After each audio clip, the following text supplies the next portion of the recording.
Prepare yourself for Earthling Entertainment with your hosts, Joe and Ryan. Hello, and welcome to another episode of Earthling Entertainment with Joe Wakefield and Ryan Lang. I'm Joe Wakefield. And I'm Ryan Lang. Yes, how's it going? So, for all of you who are just joining us for the first time, what we do here is a little bit of the spooky, a little bit of the creepy. Sometimes we have a monster or some cryptozoology or some other crazy haunting going on. Then we have our second segment, which is Ryan's Disclosure Discussion. It's all about aliens. I pretty much am just asking questions. Are they, what has the government been hiding? What have they been disclosing? What stories have I heard? I'm coming at you with it. Yeah, and then the latter half of the show is dedicated to the entertainment industry. So maybe it's a movie news, maybe it's a casting announcement or a celebrity death, or it's a trivia game. But at the end of the day, it's all about entertainment, Earthling Entertainment. So yeah, thanks for joining us. Hell yeah. So it is Tuesday, and yesterday was the eclipse.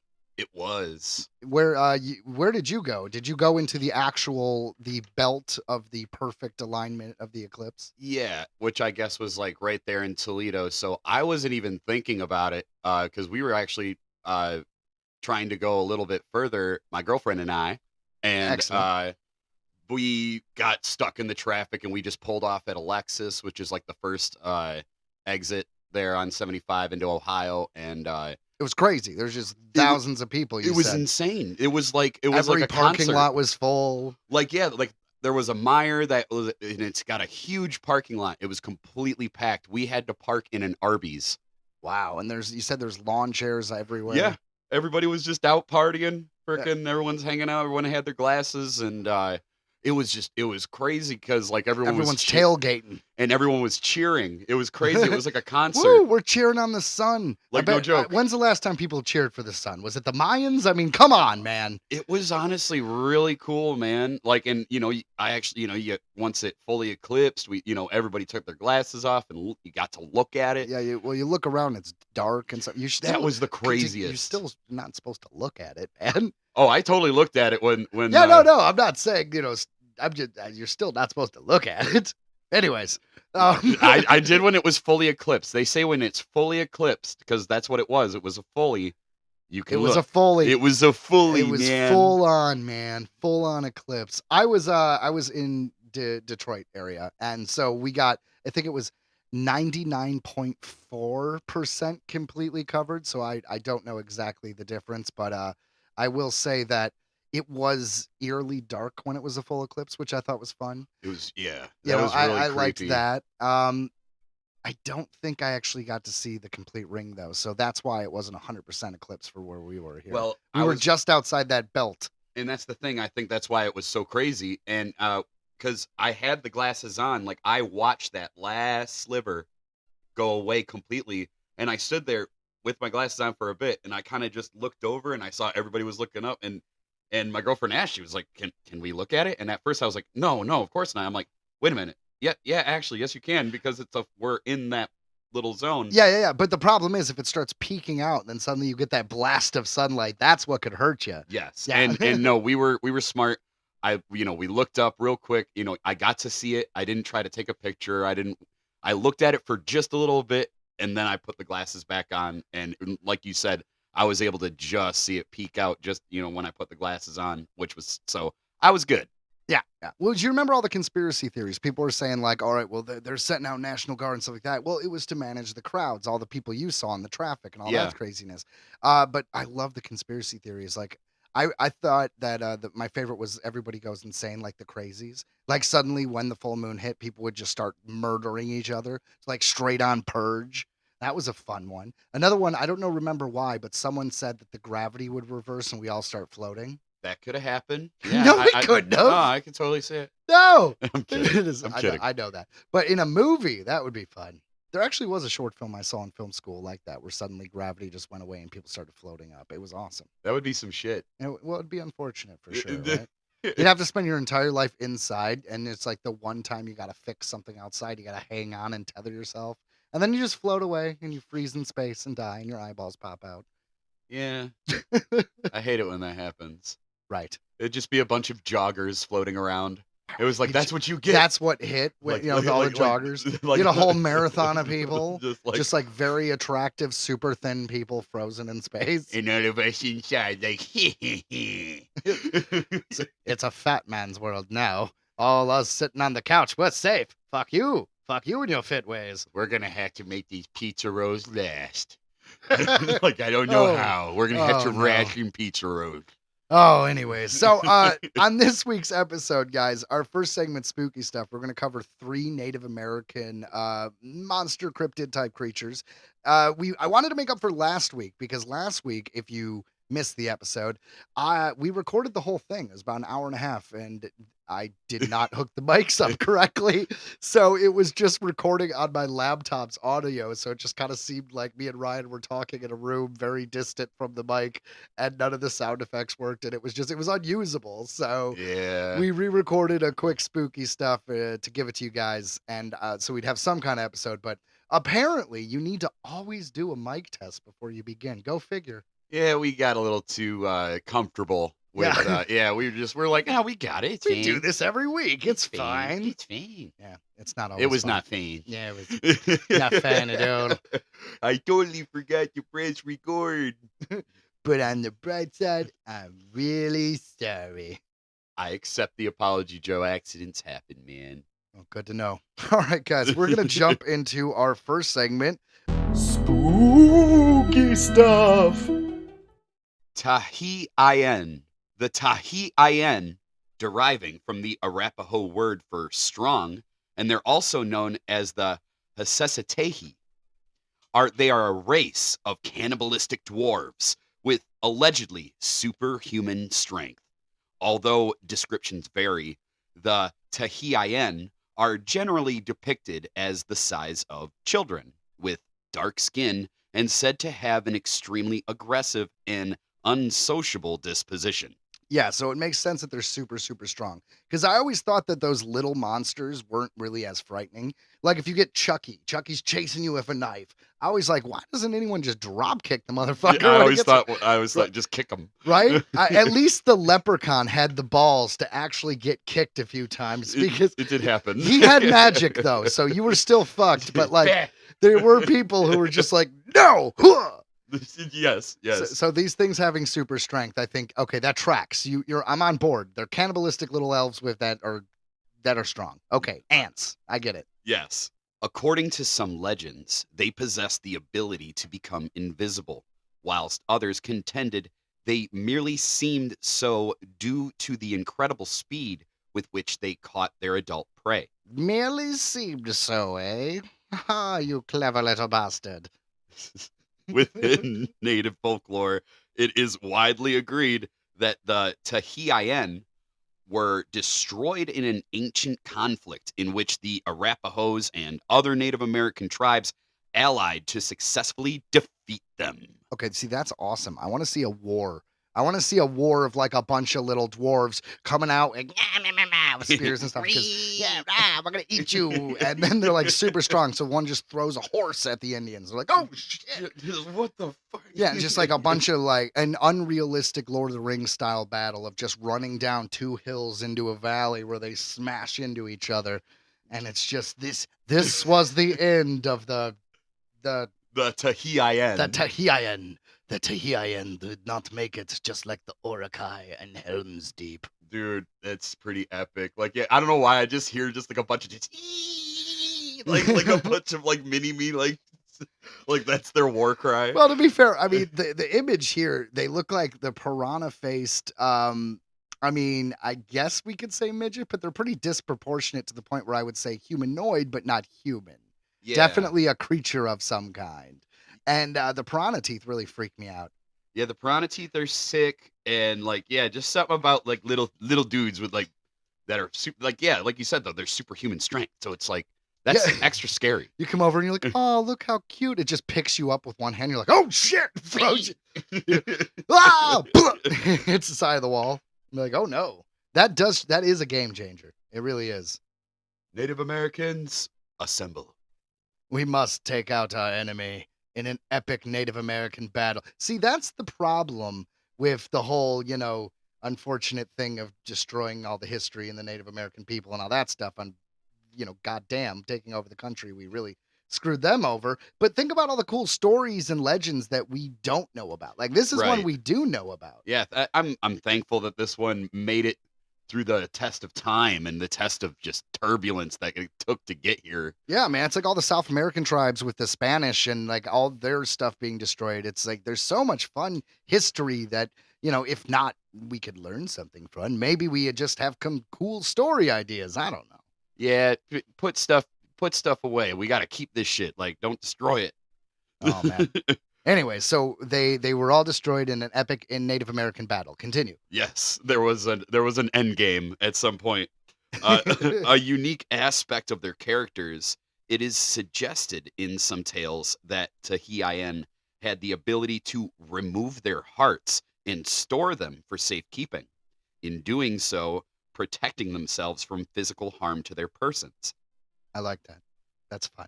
There's there's something kind of like there is an ancient shit to that. I could see that. I mean, I call bullshit because if you get your head cut off, you're still pretty fucking dead. But I get it. Like, you can't get stabbed in the heart if your heart's out of your chest. There was an ABC show called Once Upon a Time, and it was a play on all the fairy tales. And it seemed like every evil witch had the ability to pull out someone's heart and put it away, and they can control them. And like I said, yeah, that's old school. I've heard that. What was it with Pirates of the Caribbean? The ship must have a captain. Yeah, it was or whatever, a similar so situation. Had to take the heart. He took out his heart and then Yep. locked it in a box. Yeah. So it's kind of similar. I'd say so. So very cool. It very tracks. cool. It tracks. But so these creatures, they could take out their heart and they could store it somewhere for safekeeping. Presumably, in this myth, they can't die with their heart being out of their body. So you have to stab the heart. Yeah, according to this myth. Okay. One such prominent story within native folklore tells of a warrior captured by a family of Teihiihan, and who, to delay his death, asks his dim-witted captors about the macabre organs adorning their residence.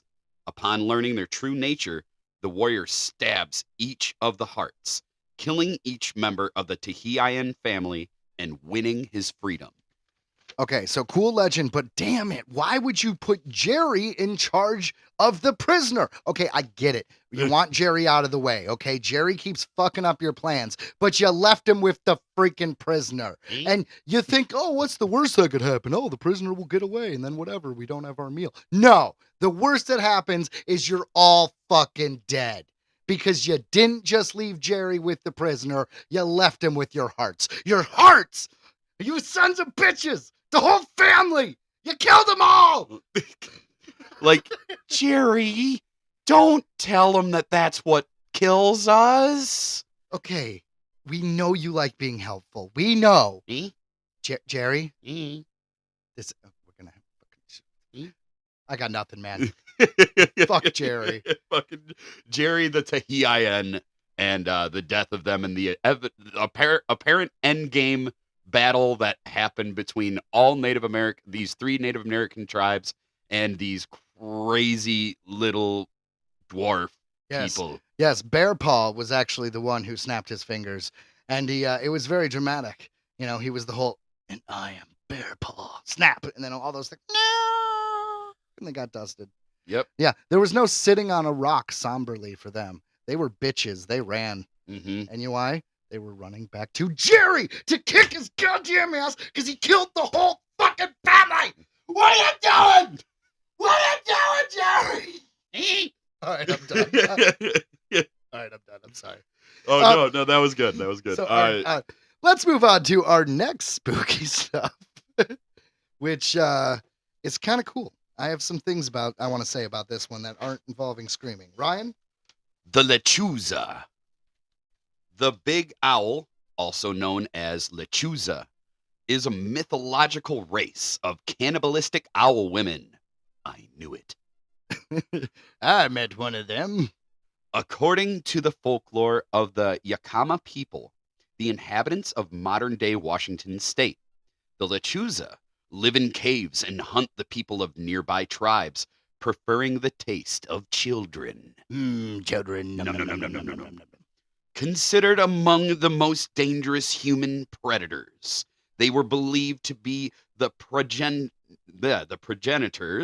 of the entire owl species. That's a cool myth. So all owls come from this creature. The Lechuza. Yeah. So they're like, why is that creature like an owl? It's not. Owls are like that creature, you sons of bitches. It's a cannibalistic owl woman, you bastard. Yes. Don't you know anything? God. Dumbass. Well, Themselves I teach you in fucking school. are a spiritual symbol of death throughout Native American communities. It is believed after a Lechuza drowned, her eye was used to spawn all other lesser owls. Her eye? Her eye. Like an egg. I guess. I don't know. That's a cool image. It is a cool image. Now I'm imagining, do we get like this actual big old eye that like pops with like blood and guts and all these owls come running out like a weird spider egg situation? Like a bunch of maggots. Or maybe. Or is it like the eye is some kind of like crystal or glass and it breaks open like an egg and then the owls emerge from that? And they're just like fully formed and they're just cute little tiny little owl thing. Like, but they're lesser owls. So it's just regular owls. Regular owls. Yeah.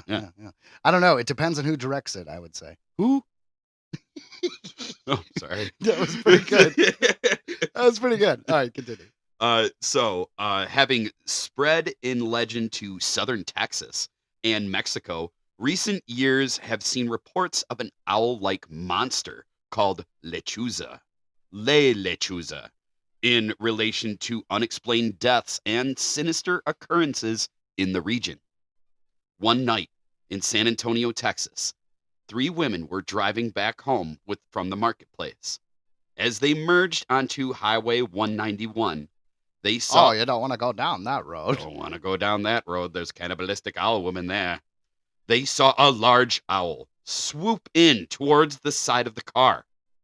They tried to keep their distance, but it chased them upwards to 70 miles an hour. That's intense. At this point, the car suddenly died, but they managed to pull over to the side of the road before it stopped completely. The owl was nowhere to be seen. After a few tries, they got the car to start again. Once the headlights came on, they illuminated a large, human-sized owl sitting on a telephone pole. It watched them intensely, frightened them quickly, and they drove away. Yeah, that's creepy. I don't know. I just imagine this owl do that whole thing and then sitting there and just staring at him and just like does that little half head cock and goes, "What's up?" Just. Dude, I'm not cool with It's a like, human-sized owl. That thing might come after you. Oh yeah, man. Owls are definitely carnivores. Can you imagine an owl pellet with like human bones in it? I can. That's actually kind of a cool concept. Right? Yeah, giant owls. They're missing out. There you go, Hollywood. There's your next big move. Make giant owls, and they eat people, and then like have like a crazy scene where they find like the pellets. All right, I'm gonna write this script on spec, but you better be calling. I'm just saying. All right. It's a good story. It's fucked up. I mean, it depends on how it's done, because in my head you want to go really like funny with it, like kind of campy with it, kind of 8-legged freaks. Well, no, I was thinking more like Attack of the Killer Tomatoes. Okay. Or like the food of the gods. But in any case, you set it in the 70s, so you also make it campy like an old 70s B movie, and you have these giant birds attacking, and it would just be kind of hilarious to have like, you know, the really thick black outline around them, like the old special effects. Yeah. And like all it would just be like a giant puppet of like a talon like grabbing the actor just like ah. Yeah, right. And then you cut to actual owl footage that you just like cut out and put above a cityscape and stuff. You know what I mean? It'd be genius. Like, oh no, and then just overdub it like, oh god, it's got me. Yeah. No, clearly change lines in post and so it doesn't line up with the at all. But, yeah. You know, like change a whole storyline of a character purposely just to fuck with his dialogue. See? Look at that. It's brilliant. Yes. It's brilliant. Ow. Cannibalistic owl women. After arriving home, the driver told her husband about the incident, describing the owl as being approximately 7 foot tall with a wingspan of 15 feet. It must have been a Lechuza, he said. I So wonder the how husband, casually he said that. Like, oh, must have been a Lechuza there. you saw Lechuza, eh? Yes, told you not to go down that road. Oh, Lechuza's, eh? Spoiler, she's married to that guy. That don't go down that road guy, that's her fucking husband. Yeah. Yeah. Mm-hmm. La Mujer Lechuza, or the Owl Witch, is popular in Hispanic folklore. The stories tell of a witch who can transform into a large bird after dark, commonly taking the form of an owl. Though they could have been known to transform into ravens as well, seeing one of these creatures is a bad omen. No shit. Yeah, I wouldn't be like, this is the start of a great day. Things don't going my way. Everything's coming up, Millhouse. So it's a bad. So seeing them as a bad omen, and it brings misfortune to whomever it encounters. And we've got a fun like Animorphs like picture of one like transforming into an owl. Oh yeah. It does look like that. For So- those of you who don't know, Animorphs is a 1990s book series where kids turn to animals to fight an alien race called the Yorks. And it had a television spinoff. Yeah, 3 seasons on Nickelodeon. That's right. Yeah. 3 seasons. 3 seasons. My God. Yeah. 54 Transformers. 54 books, so I don't think they actually got to the end. I was gonna say they had enough source material, that's for sure. There was a lot. I had a ton of them. Well, you know what's good? They actually ended that shit series. Like if you're at all interested, they actually had a beginning, middle, and end. It's not like, one of those things that just were like, oh, we're done making money. I guess we're done. Yeah, like most shows that were kind of like that. So no, good for them that they were able to finish it. To be clear, I'm talking about the books, not the show. But go on. Good for the books. Good for the books. Back to this owl woman. Yes, back to this. For decades, sightings of these human-sized owls have been reported throughout Mexico and southern Texas. Some say the Lechuza gained these powers by selling her soul to the devil. As one does. I did it.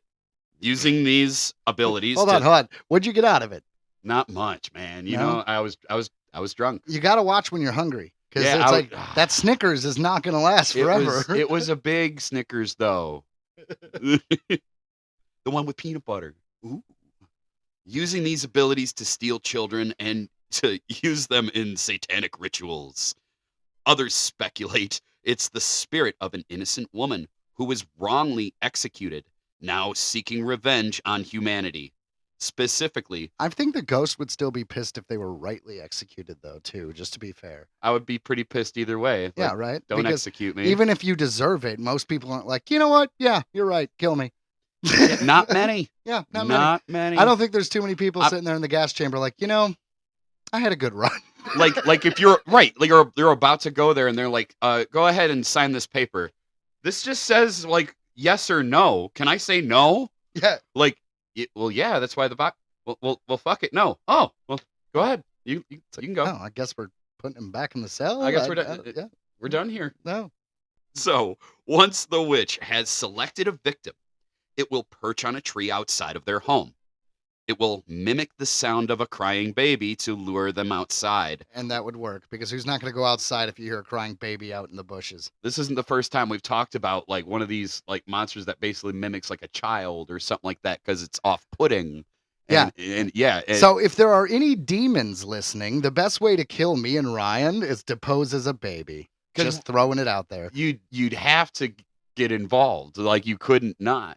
Well, you don't want to be the guy, like, can you imagine the cops coming to you like a week later and be like, you heard a baby crying outside your window and you did nothing? And be like, right. Whoa, it wasn't my business. It wasn't my fault. It wasn't my fucking baby. Oh, no, geez. but no, you're right. Yo, you're right. 100%. It would draw you right out. You would come out. Yeah. I mean, I'm sure there's some people out there who could ignore it, for sure. I'm not. My deaf ass might not even hear it.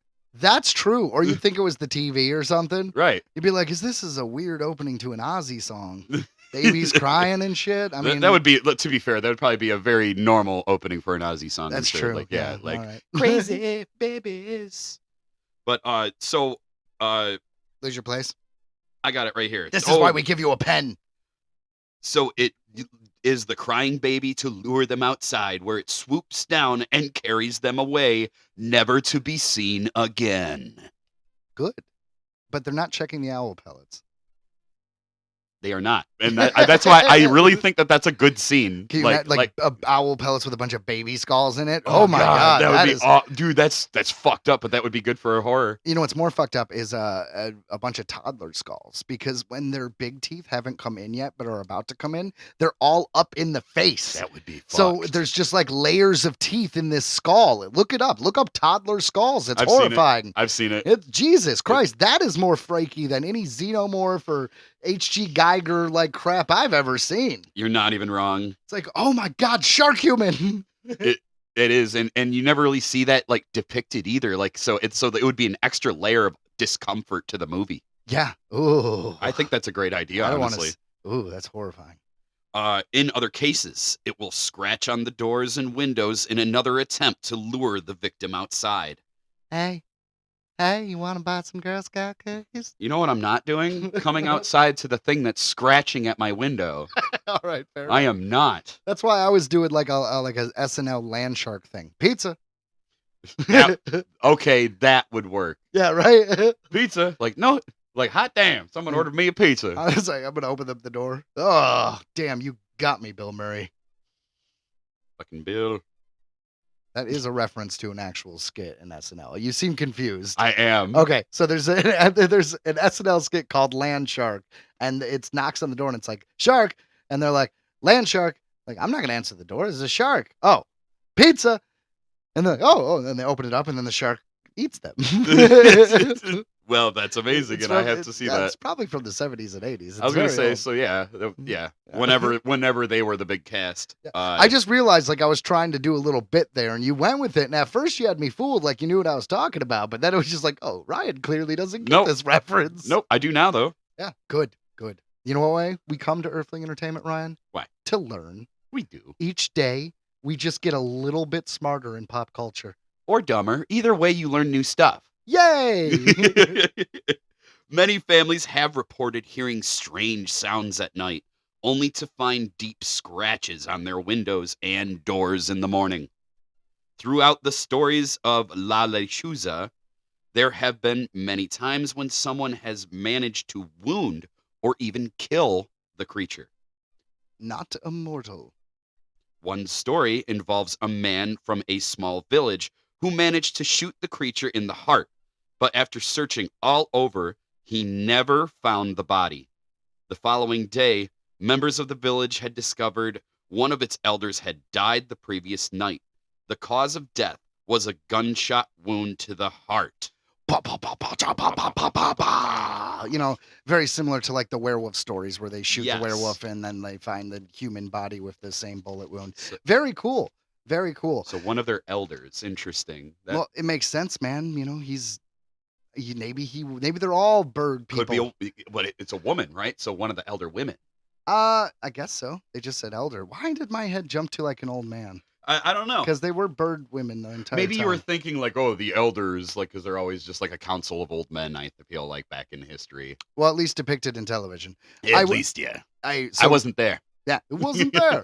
So Ryan, just to jump a little bit on the alien thing. Yeah. You have heard, I assume, the whole having dreams of owls looking in at you from the window. I have. Being a sign that you've been abducted by aliens. It's one of the false memories that are planted. You're actually giving me brain. goosebumps. I forgot about that. Yeah. Because that's so creepy. Like, maybe there's something to it when it comes to this. it was in a movie. I forget. It wasn't a great one, but it was in a movie where like she got abducted. And it's in a lot of movies, to be clear, but I believe you're referring to the Mila Jovovich film, The Fifth Kind or The Fourth Kind? The Fourth Kind. It could be that one. Yeah. And it was like narrated. Yes, she was playing a character who was supposedly a real doctor in Alaska, Nome, Alaska, and it supposedly all took place in the year 2000 with actual footage of this doctor's administering different scenarios and talking to people under hypnosis and things like that. Yeah. It was all a movie, so the supposed real footage isn't real footage, but it was kind of like the Blair Witch Project when it came out. You know, it was posing as like, this is based on a real story, and we're going to show you the real footage. And I didn't mean to throw any shade at it. I just personally, I wasn't that into it, but I thought it was interesting. But Oh yeah. Well, there's one thing in particular where apparently they're channeling an alien who's speaking through a person. So they start hovering in the air, and she's freaking out. She's like, "Who are you?" And the thing's like, "God," and that made me poop. Yeah. That was Gosh, I forgot about that. That was the scariest part. And because of that scene alone, I say it's a pretty effective movie. So I didn't mean to be like, "Oh, you don't like it? Fuck you." No, you weren't. I was just saying, I didn't want to come off that I was like, oh, it was terrible. Like, no, it wasn't terrible. It was just, like I said, I wasn't that into it, but it was very interesting. It was cool. Yeah, well, all film is subjective, so it's okay whether you like it or don't like it. But And I remember those owls. Like, it creeped me out when you mentioned that, because I remember that part creeped the shit out of me. That was good. They even talked about it in this season, season 3 of Resident Alien, that sci-fi show with Alan Tudyk. Yeah, even that one, there's a character who's the mayor's wife. I forget the character's name, but she's having the dreams of the owl and just made the connection that she was being abducted. Interesting. So I want to see that. Yeah, it's a good one. Is it good? It's a comedy. It's a great show. I know. I've been seeing a lot about it, but yeah, I just haven't had the time. But yeah, I want to watch that. So that's that's what we got for these crazy cannibalistic owl women, the Lechuza. And finally, we have one last Native American myth, cryptid monster, if you will. And so take it away, Ryan. Here's number 3. All right, I'm going to do my best with this one.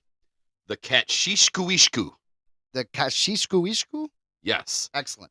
The Katshituashku is a gigantic, stiff-legged, hairless, human-eating bear whose legend comes from the Penobscot Nation of the region of modern-day Maine, USA. Everything scary happens in Maine. Stephen King. Yep. The monster is described as immensely large with straight hind legs that cannot bend. Kind of like a kangaroo. Isn't that weird? Like kangaroos' legs, like they're stuck together. But they totally bend. That's how it jumps. I mean, I guess I meant altered, like they're stuck together. They're locked in the same position next to each other. Crazy? Yes, yeah. That's completely different, but that is crazy. It reminded me of a kangaroo, Joe. Fair enough. The Katshituashku. It crashes through the forest walking upright, and as it can never lay down, since it cannot bend its knees to rise again, it sleeps leaning against trees. As it is so large, it is often mistaken for a giant tree and overlooked until it swoops down with a gigantic paw and grabs its unsuspecting prey for a meal. Now that's scary. You're just walking in the woods and suddenly you got eaten by a fucking tree. Treebeard is a lot scarier in person. Its name literally means stiff-jointed bear, but scholars do not agree on the origin of the creature or why the Penobscot would imagine such an entity.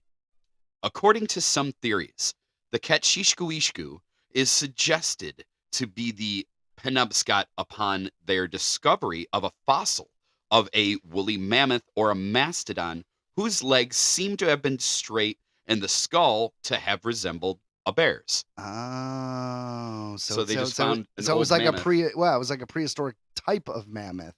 Like a little, it seems like it's a little different with the way it described its legs and stuff. Or could have just been just weathered in a certain way, or the skull got smashed or something. Sure. Mammoth talk. Mammoth talk. However it originated, its legend served as a reminder to be vigilant of one's surroundings and possible dangers. Its stories were also told to children to scare them into staying close to home and not venturing alone into the woods. It seems like scaring the crap out of your kid with monster stories is a tried and true tradition in every culture in the history. Because how many of these monsters do we talk about? And at least towards the end, they're always like, although this could be just some shit they told their kids so they wouldn't go near the river, right, or into the desert, or up the mountain, or whatever it is. Yeah, there is that too, that it all could just be just a really messed up, just a kid's story. Because they're not going to listen to you, but it's like you won't listen to me, but there's a monster out there. They'll listen. Yeah, well, hold on. They will listen. What is this monster you speak of? So, I mean, I'm a parent. I can't even deny that shit would totally work. Oh, man. That's funny. It's like parents lying to their kids, causing legends for thousands of years. Right. And it worked to this day. But I do believe this, mammoths and humans lived in the same time period, for a chunk. Yeah. So there being a story of this creature that they called, what did they call it again? The Katshituashku. The Katshituashku.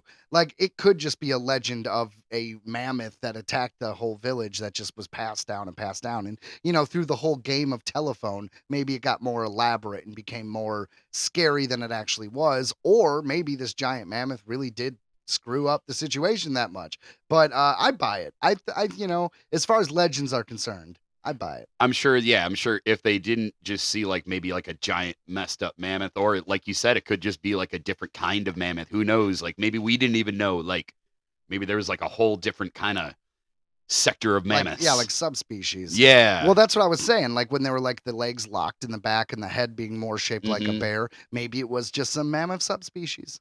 Yeah, but that sucks, man. He can't even lay down. Poor thing. No wonder he's pissed off. Yeah, I have to imagine that part of the legend would be wrong because is there a creature that can't lay down? Like even cows, the joke is they sleep standing up, but they can lay down. Yeah, they like, totally everything lay down. can lay down. Yeah. Right? Yeah. I So don't this know. poor thing. Ugh, rough.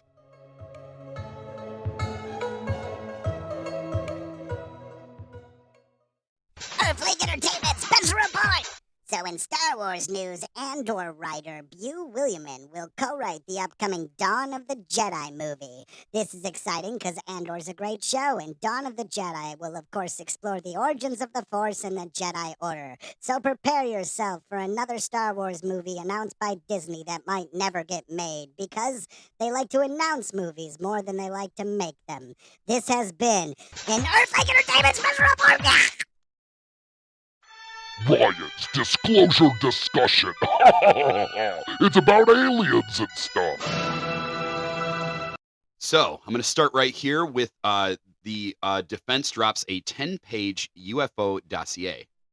The Department of Defense has released 10 pages of documents about UFOs in response to a Freedom of Information request. The dossier includes 17 defense communications about UFOs and unidentified aerial phenomena created between July and October of 2023. The key message is defense has no particular interest in the subject.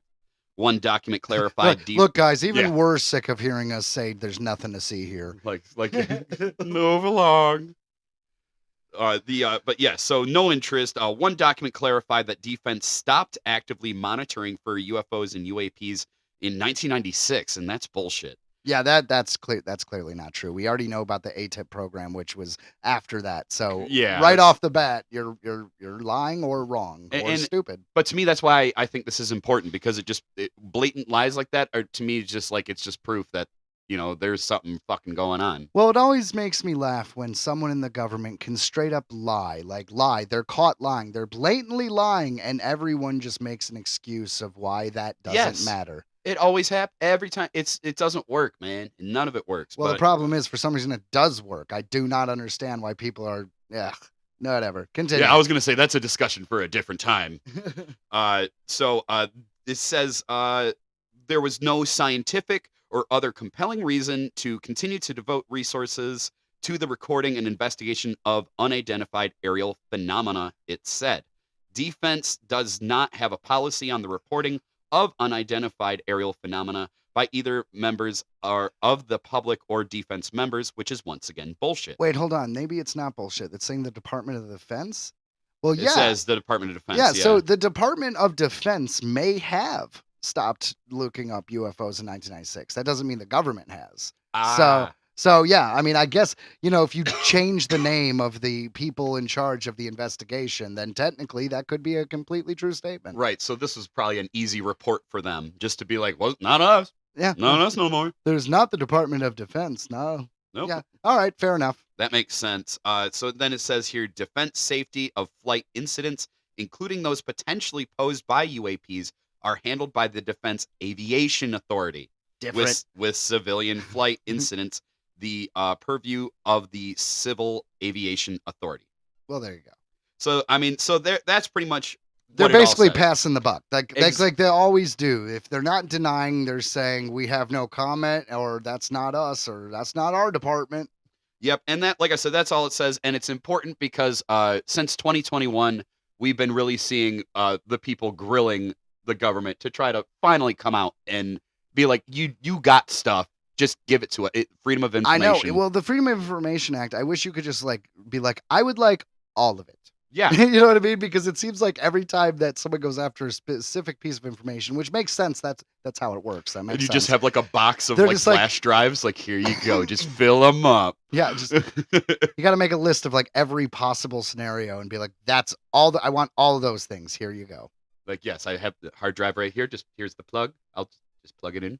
Yeah. Well, there you go. And so we got one more one that's kind of a fun one. Ooh, I like my aliens fun. Pretty much like Elf. Pretty much any 80s alien. Yes. E.T. Yeah. So that's this good. one comes to us. This is one of our favorite sites. This is UFOholic. The new hypothesis suggests aliens aliens may breathe hydrogen, not oxygen. What? A fresh perspective on the search for life in other galaxies. All right. When we eventually detect signs of life on an exoplanet, it's likely to be through analyzing atmospheric gases. As the roster of planets resembling Earth expands, we're nearing the point where we might identify life-associated gases in the atmosphere of an exoplanet. However, what happens if extraterrestrial life employs a chemistry slightly different from our own? According to a study in Nature Astronomy, to increase our odds of identifying life through atmospheric analysis, we need to extend our focus beyond Earth-like planets to those with atmospheres rich in hydrogen. Okay, well, while I do agree with what they're saying, you know, you got to take it one step at a time. Let's get all these oxygen planets first and then move on to the next one. I agree, because, and then we're just going to encounter something that we completely do not understand. Well, there might be aliens that are like energy that we know nothing about. I mean, why? yeah. Why? I mean, I know it's the reason why Star Trek and other things is because it was cheap to do on television. But like aliens, spoiler, are probably not going to have 2 arms, 2 legs, and stand upright like us. Right. They're probably going to be completely different. Like, what if they are something like a starfish? What if they're like plant people? What if they don't, eat anything, right? They just take in water and they use photosynthesis to like feed themselves. So we would be considered like insanely barbaric because we kill and eat. Oh, also, yeah. Well, I agree with you. Also, think about how long a plant can live. Like, think of a tree or something. If they measure their lifespans in hundreds of Yeah. years, like a simple thing. I mean, that's what they talked about in Lord of the Rings, where it's like it takes a long time to say anything in Entish. Yeah. That's because they live such long lives that just saying like, "Hey, how's it going?" would take like a day and a half. And time is like just our, obviously our perception of Time how it is works relative. Here. Yeah. So maybe they don't even think about it like that. Also, different planet, different size of the planet. So the rotation of the planet would be different, which means the days would be different. And it would have a different sun and it would rotate around that differently. And maybe it's not an elliptical orbit. Maybe it's in a different kind of orbit. Maybe they don't have moons, so the tides are different, or they have several moons. Yeah, and that's most likely, right? Like there's so many freaking moons. Like I forget how many Jupiter's got. It's got like over 100. It seems like there's usually more than none. Like us having Yeah. one is kind of a very strange thing. Yeah. Not to mention the other strange things with our moon. There's so many strange things about our moon. I love all of that. Our all the moon theories. is the perfect size and the perfect distance from our planet Earth to be able to block out the sun perfectly, like it did yesterday for the solar eclipse. That could only be engineered by higher intelligence. Plus, maybe it's hollow. Maybe it's an egg, a dragon egg, like in Doctor Who. When we crashed into it, it rang like a bell It for rang hours. like a bell. Maybe it is just a giant bell, and when we hit it, we rang the dinner bell for Oh, a no. giant alien that gonna eat the planet. Like, okay, when they get here, it's gonna ring, and then we'll know that they're ripe. We can pluck them, Exactly. and they're Also- on their way. They're on their way right now. But also, I always liked it. It was a machine. Someone said it would had the theory that it was a tiny Dyson sphere. Like inside the moon is a very, very small active sun. And initially it was huge, but as power got used up, it got smaller and smaller and smaller and smaller. And now it's just a burnt out like thing. But if we were to go inside it, we would see that in our solar system, maybe the Anunnaki, but some creature got to the point where they were able to harness the power of a sun. And maybe it was us before we turned into. Maybe it was us before the deluge. Maybe we were from Mars and we got into Earth after the Yeah. cataclysm. There's all these things. Yeah. But the point is, But wasn't that like in Moonfall? there's a lot of different things in Moonfall. That movie was surprisingly good. Well, there's a lot of sci-fi movies. What I just said, all the weird nonsense I just said, was like pulling from like 50 different sci-fi stories and movies. Yeah. Moonfall was, I don't remember if it was a Dyson sphere, but it was definitely a machine created by an intelligent race. Yes. Yes. Yeah. And then like a malevolent AI thing was trying to stop it. Yes. Yeah.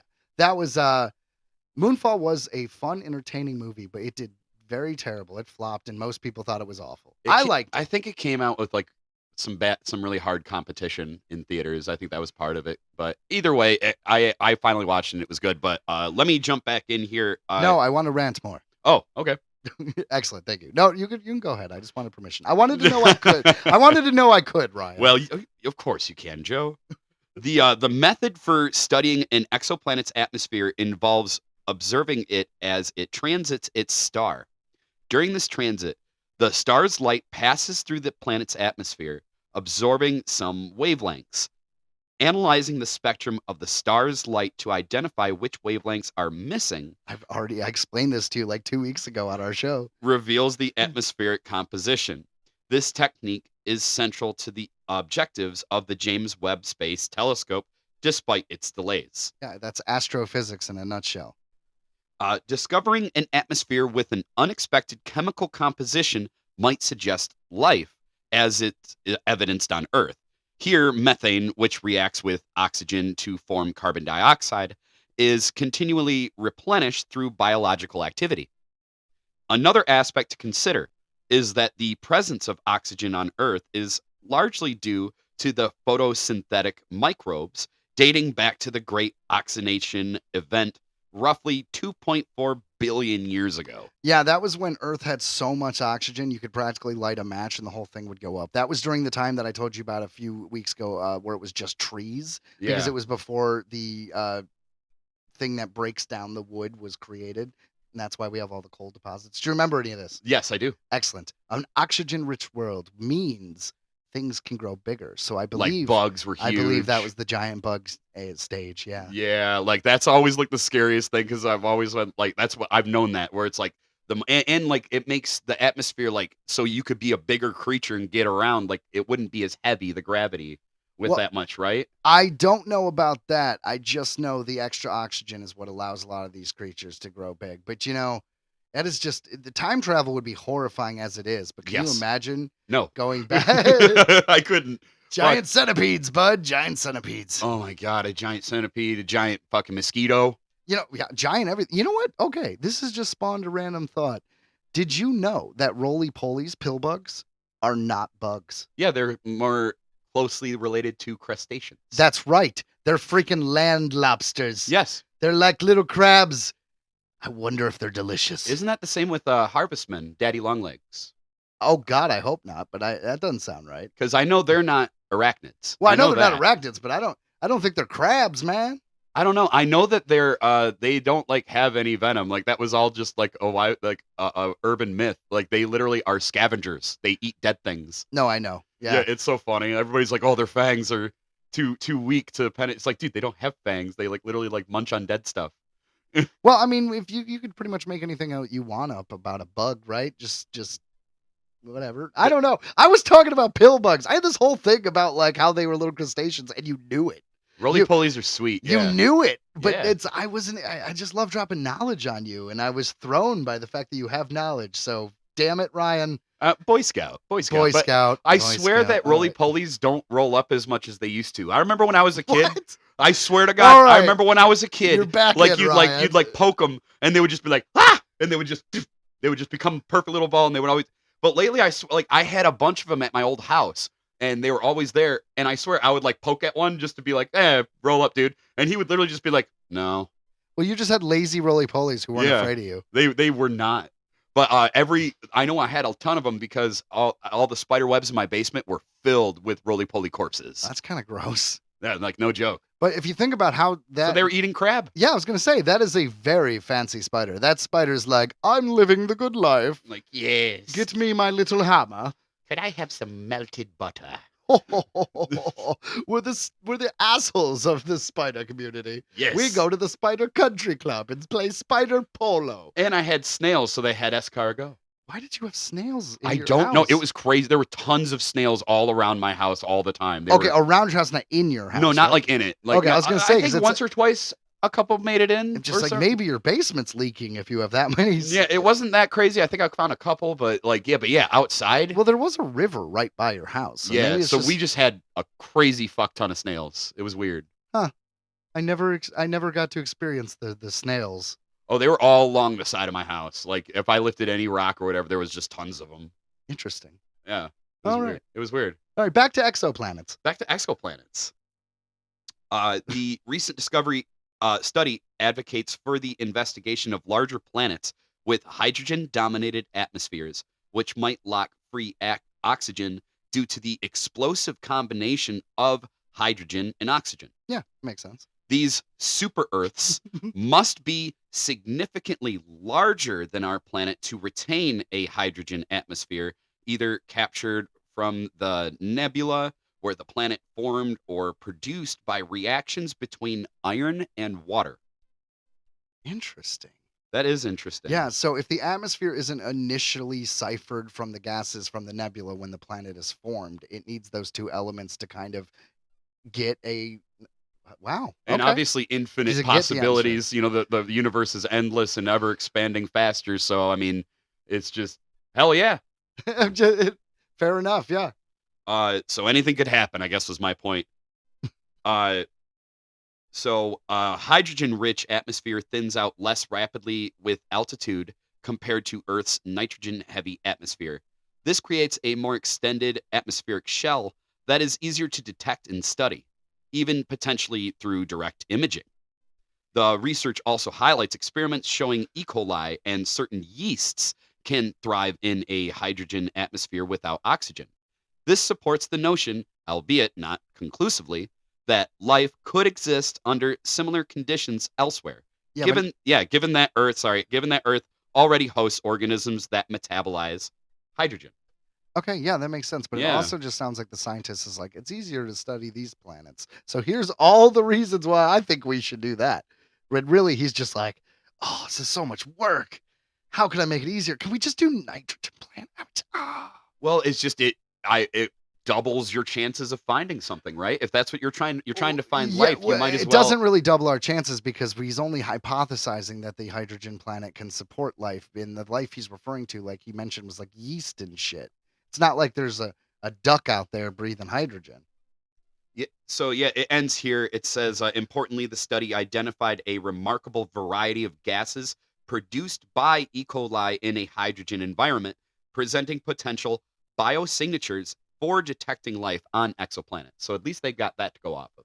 Well, one thing's for sure. We're definitely going to find aliens at some point, whether they breathe hydrogen or oxygen or whatever. I mean, there's all these planets out there, and we've all done the math. There's life somewhere. It's just a fact. Unless you take like a solid, religious view of, we're the only planet, then Teach their own. Yeah, to each their own. But yeah, I really honestly think that by the time you and I kick the bucket, I think we will finally hear about some kind of alien life, like some proof of alien life. I agree, but I want what I would consider significant alien life. I don't give a shit about a worm or something. Like, give me an animal. No, I want at least like a bunny or something. Like, it doesn't have to be crazy, but this one-celled organism. I want a space bunny. I want a space bunny, damn it. But these one-celled organism wouldn't do it for me. It just wouldn't do it for me, Ryan. And that's the thing, though, is it's so damn far away. We can only measure it just through these light particles or whatever, right? So it's like we'll never be able to see it. We'll just know whether or not. Us personally, no. But if we can figure out light speed travel or instantaneous travel or something like that, then yeah, we totally will. But yeah, too far away for us to get to in any human lifetime. Dude, yeah, and even with light speed, it's like crazy, right? Like to get to our sun takes 30 minutes, but like to get to Andromeda would take like 200,000 years, even at light speed. It's crazy. To get out of our solar system, Voyager, it took 50 years? It took a long but time. I mean, it's not obviously traveling at light speed, but I'm just Right. saying. Yeah, but I'll bet it's going fucking fast. It's just been going, no resistance.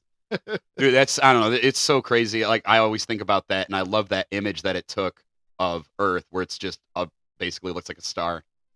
Yeah, there's the whole Carl Sagan doing his speech about the pale blue dot as it pulls away from Earth, and it's beautiful, man. They used Yeah. it in the original Cosmos series and in the new Cosmos series with Neil deGrasse Tyson. They love that speech. Love that speech.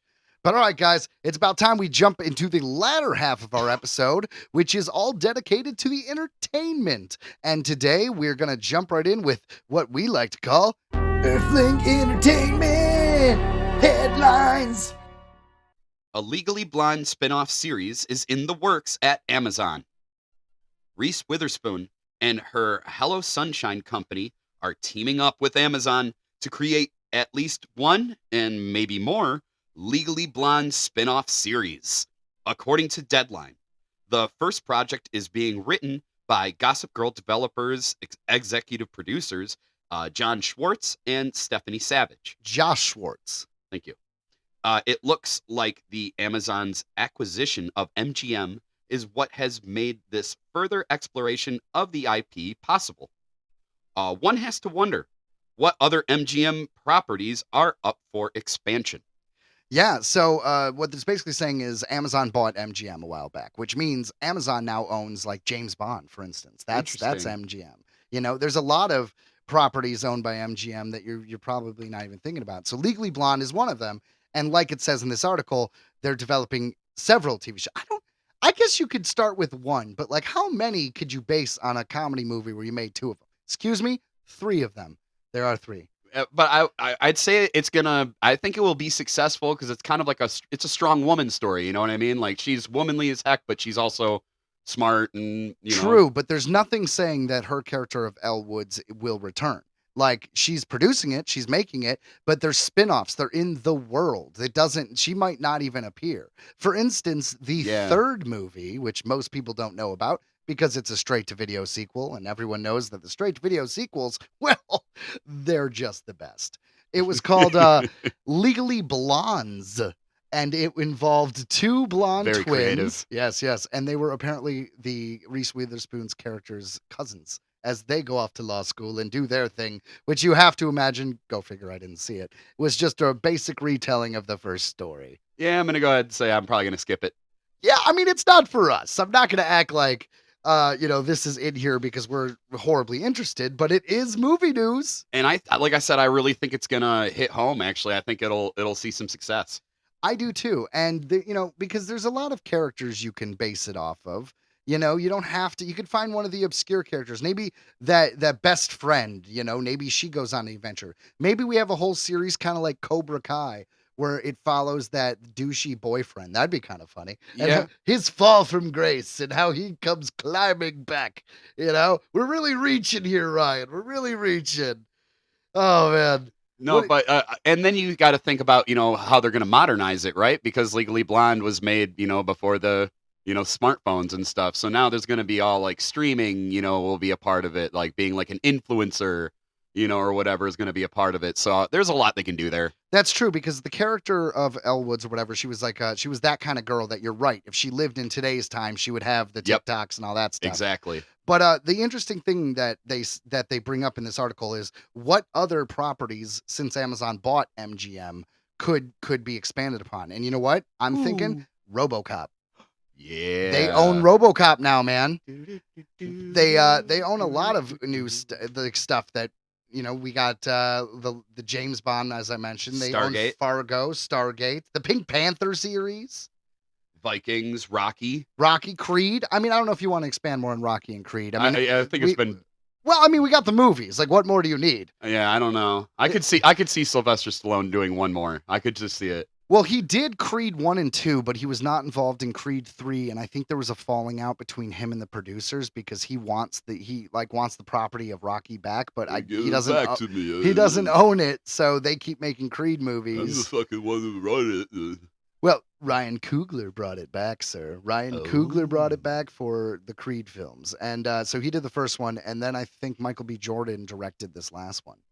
Anyways, it's still going strong. I'm pretty sure there's going to be a Creed 4. I'll bet. Well, I mean, they're good movies. I've enjoyed. I think I saw the first Creed, but I'll admit I haven't seen the other two. But I enjoyed Creed. I thought it was good. I mean, they're as good as sports boxing movies are, which aren't my favorite. But sports do lend themselves very well to a story. There's a very clear beginning, middle, and end. You have a goal, which is either a championship or some of the big game. You have a training, and then you have your problems. There's you have to something. overcome. It's just it lends itself very well to a narrative and beginning, middle, and end. I don't know. There's something powerful about the Rocky movies. I still every now and then kind of give them a watch just because, I don't know, nostalgia, I guess. Just, I don't know. Well, even though it was never my thing, I did used to walk up Runyon Canyon when I lived in Hollywood. It's within walking distance from where I was on Sunset, and it doesn't matter. The point is, we could walk there, and I did it every morning. I got real fit, and I would listen to Rocky. I would listen to like all kinds of. Well, to be fair, I was listening to music themes, so Rocky would inevitably come up. Getting stronger. I could do it. What's funny though is everyone is very comfortable in California, and I am not comfortable working out in public because I just never did it. So I'm walking up this mountain in jeans, and everyone thought I was just a tourist because they're like, "Oh, look at this weird guy walking up with jeans." I did it every day for 5 years, man. I live here. I'm a local. I just don't want you to see my legs. That's how the Joe do. Hey man, I just didn't feel comfortable in those weird little like basketball shorts to climb a mountain. And I was like, if I fall down and scrape myself up, no, that was an excuse. Well, like I said, you got the genes. Got the jeans. But anyways, Legally Blonde TV show. Not for us, but hey, if you're excited for it, cool. And maybe it's gonna be good. It might. So let's jump into headline number 2. Gillian Anderson would love to reprise her role of Scully in the new X-Files. It seems we are once again exploring the unknown with a reboot of the X-Files, led by none other than director Ryan Coogler. The guy who did Creed. Original creator Chris Carter has nothing to do with the reboot, but has said on record that he'll be the show's biggest cheerleader.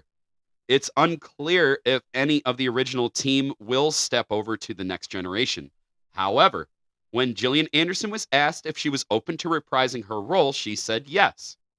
This is a big change from the previous interviews where Anderson claimed there was no chance of it ever happening. What changed her mind? Ryan Coogler.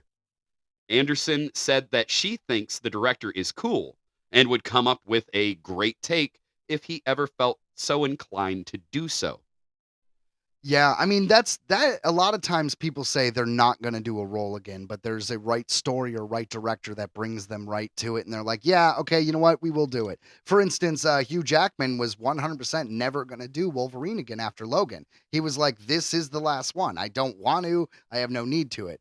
But then his buddy, Ryan Reynolds, and the Disney buying Fox, the acquisition of Fox, things change. And Ryan was like, hey, you want to do this movie? And they're like, all right.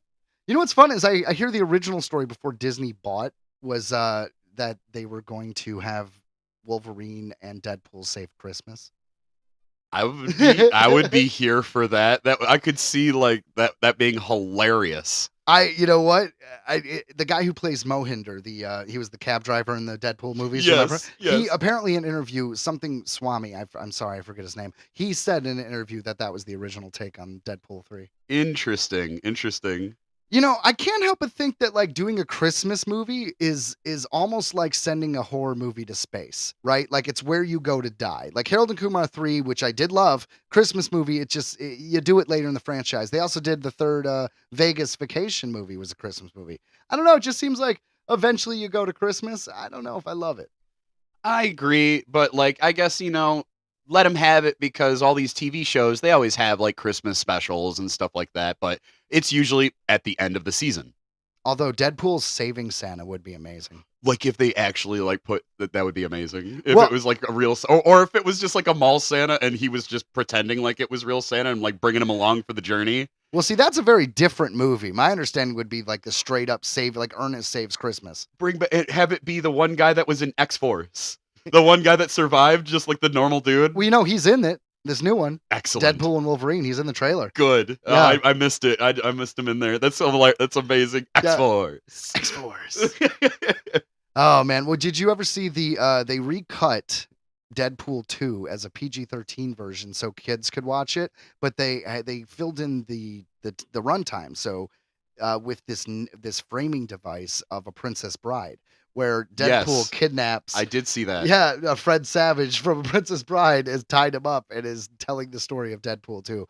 It's a different movie. They actually cut out a lot of the swearing and bad stuff to make it PG-13, but truth be told, it works. Like if you had just seen that without seeing Deadpool 2, you might be like, "Oh, well, they made it, not as rated." It's brilliant. But it's funny. It's brilliant, funny. and he made any that was a whole separate release in theaters. Yeah, so my point is, if you do that, like that was them saving Christmas, it could be really funny if you do like the whole tongue-in-cheek I thing. really think so. I really do. Well, all of it's a moot point because they're not doing that, and we already know what Deadpool 3, Deadpool meets Wolverine is, and none of that has to do with Gillian Anderson possibly joining the new X-Files series. It does not, but I do want to just round back there though. I'd be down. I loved X-Files, and if she wanted to come back, that'd be great. Can I make a confession? I've never seen a single episode of X-Files. You would like it, dude. You like doing this show. You like the creepy stuff we do. They have a lot of monsters of the week. It's a lot of aliens. Like you would genuinely enjoy it. I'll bet I would. Like I'm gonna have to just like find wherever it's streaming and just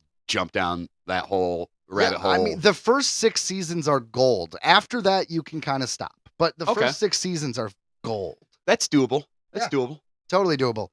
Man, so Gillian Anderson, I hope you get the chance to do X-Files. And if you don't, well, it's kind of cool that you're willing to. No one's apparently asking Mulder, but I was gonna say, what about the dude? I don't know. Cool. All right, let's just jump into number 3 then. But yeah, yay for X-Files in any form it comes. Hooray! Hooray! Hooray for the files labeled X. Oh, one last thing. X-Files is tied into Fringe, the show. So Fringe is kind of like an X-Files type show. And there's one episode where they're at like a congressional meeting or something, and they just mention the X-Files in there. So that was probably just like a little Easter egg, like a tip to the hat. But to me, it canonizes that they take place in the same universe. Well, yeah, definitely does. Absolutely. It's like when you watch Jason Goes to Hell and they have the Necronomicon in there. They did? Oh, yeah, they did. I must have missed that. Oh, that's why the second Freddy vs. Jason was going to be Freddy vs. Jason vs. Ash. Is it actually the groundwork for that? I remember you told me about that. Yeah, the groundwork for that was laid out in Jason Goes to Hell, the 1990 film. That would have been cool if they did that. One of these days I'm going to make you rewatch all these slashers with me. Yeah, because it's been a long time. I used to love them. Yeah, well, it was the common thing you watched during sleepovers and stuff when you were a kid. It's like the scary movies that are gory and have boobs, and you're like, yay, 80s. Yeah.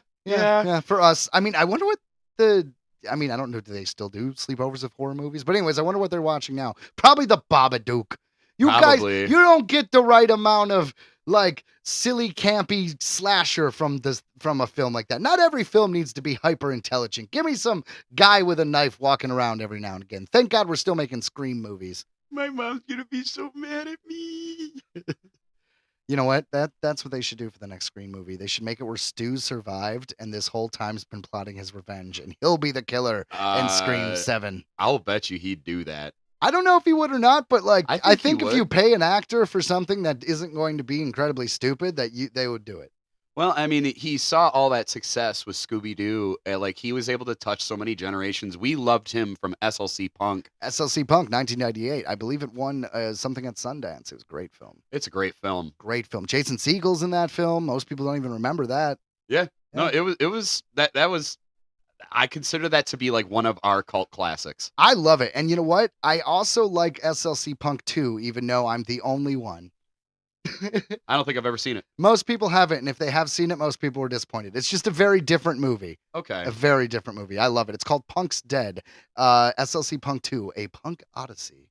I like it. I like it. Very punky. It was fun. Basically, Bob knocked up Trish before he died, and it's about Bob's kid when he's 18. Nice. Yeah, and Trish is back, and I forget the Devon Sawa character who took all the acids back. That's good. Yeah, and the guy. That guy's got a great career. Oh, Devon Sawa? Yeah, the fact that he was in the whole new Chucky show and like as like a dude in like every single thing, it was crazy. Like, I'm gonna blow your mind real quick. You know what he did when he was a kid? Huh? He was Casper, dude.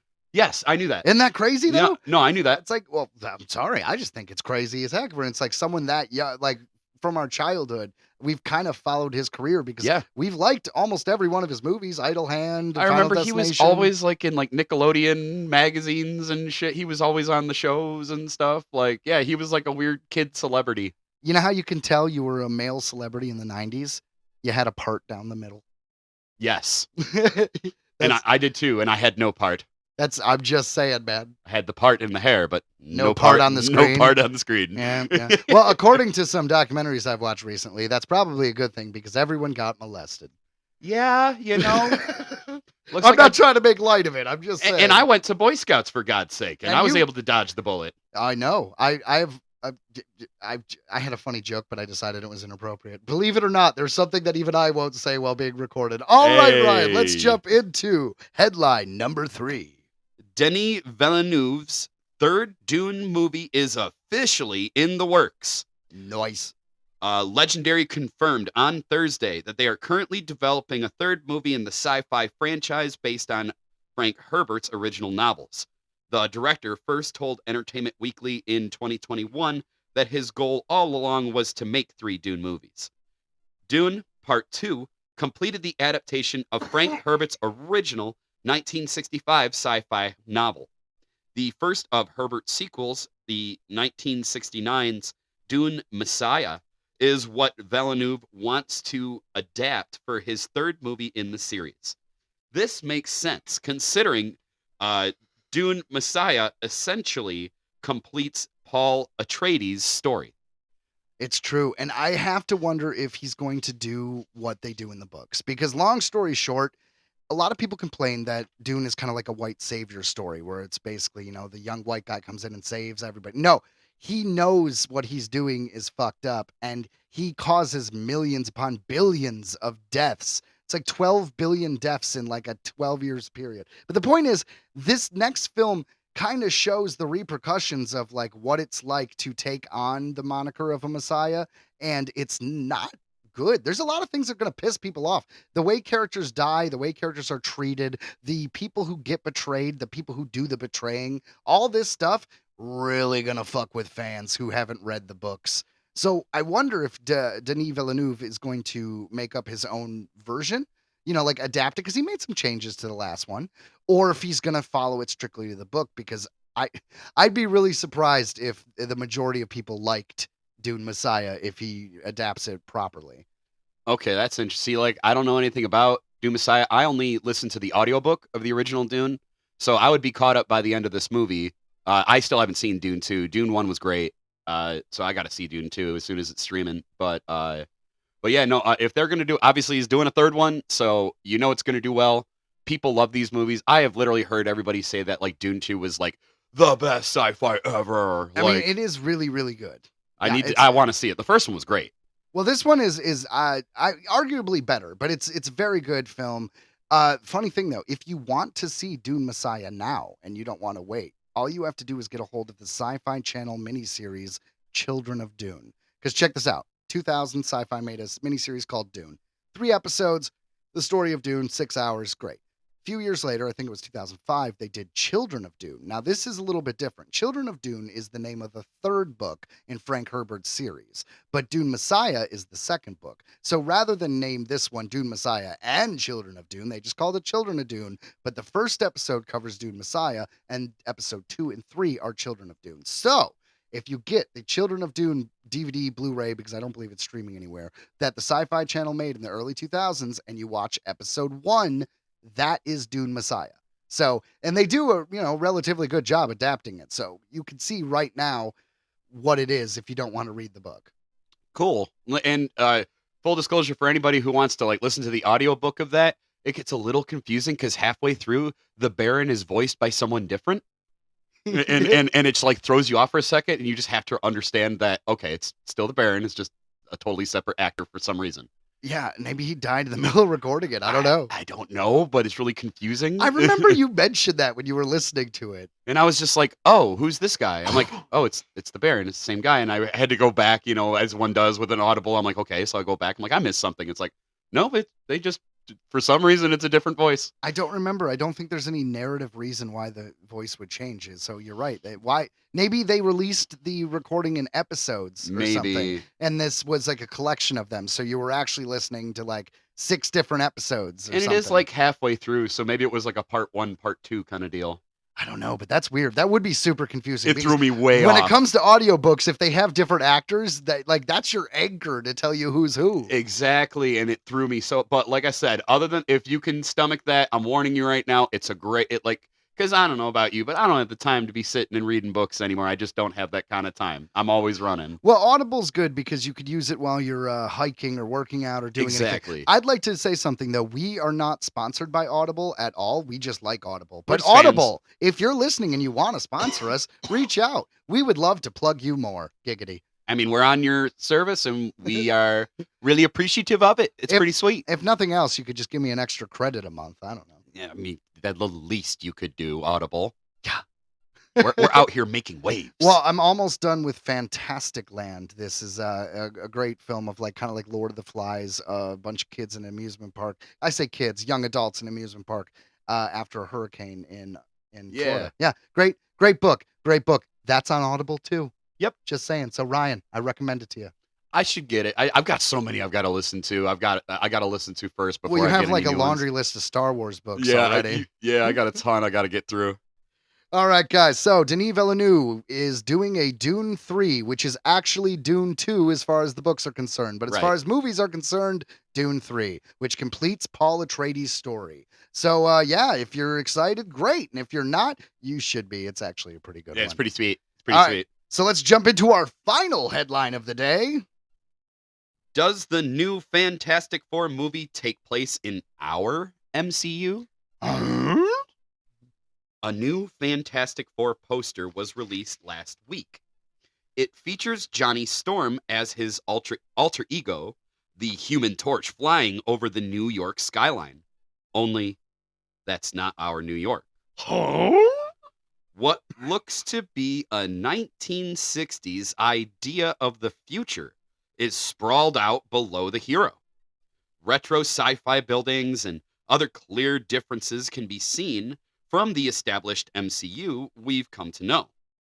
This is all speculation based on a poster, so take what we say here with a grain of salt.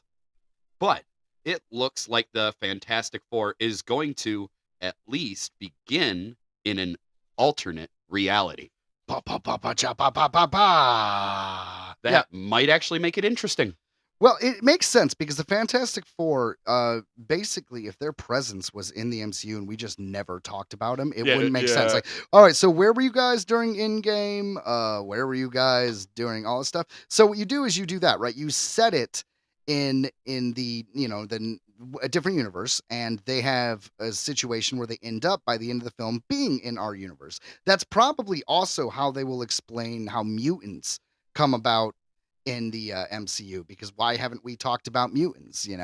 Like where has all those Wolverines? And they kind of already did, because in the Marvels it ends where Monica Rambeau is thrown into a different universe, and the big reveal in the after credit scene is she's being treated by Beast from the X-Men. So we've already pretty much established that mutants come from a different universe.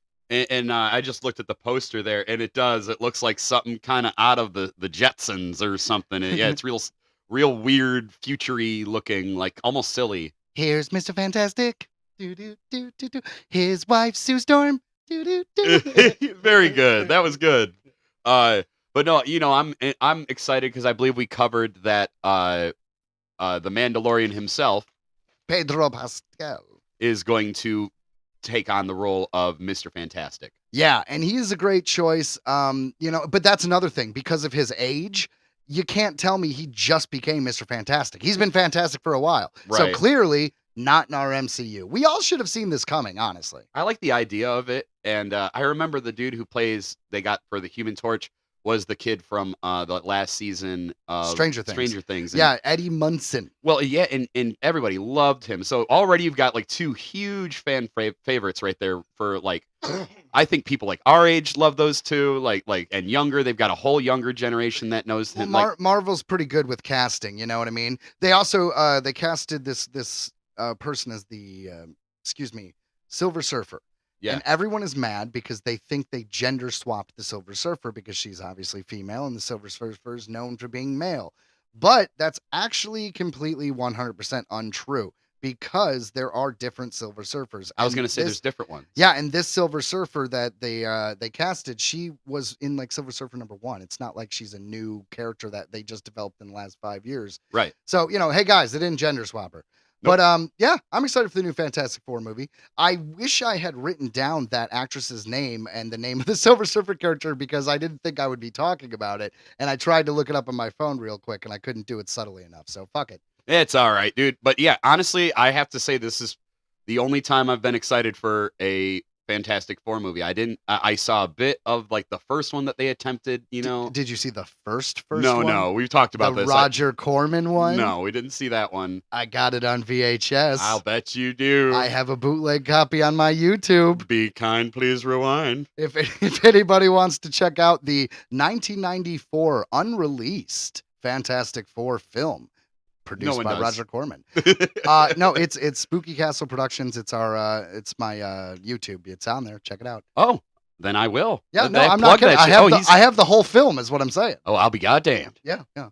Not a great quality, but it's ripped from a VHS, which was ripped from a VHS, which was ripped from a VHS, which was recorded on whatever years ago. Fucking mint. Nerd mint. Let me tell you Yes. this way. It would have been quite a find before the internet if you saw that at a convention. Not the worst quality I've ever seen.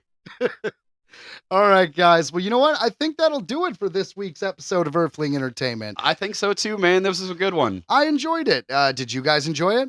Let us know. Make We- sure to message us on Facebook. Exactly. That's the best place to message us. And remember, guys, if you want to support the show, honestly, just download the episodes. It's the best way to help us. It's the best way to support us. And if you have set this on auto download, remember, you still have to open the app and go to it for that auto download to be initiated. It won't Yeah. just do it if you never open Spotify or Apple Podcasts. Yep. I You- believe it. I believe when you open the app, anything that you have set to auto download should. But yeah, definitely just give us a click. We're the only Earthling Entertainment out there, and we are a great listen for when you're at work or working out. Or Give it- whenever you want to laugh. When you Yeah. just want to when you Long want to have drive. your little giggle muscle wiggled. Yeah, That's the way to giggle do it. Giggle wiggle. All right, guys. That's it. For all of us here at Earthling Entertainment, thanks for listening. We'll see you next week. See ya. Thank you. See ya.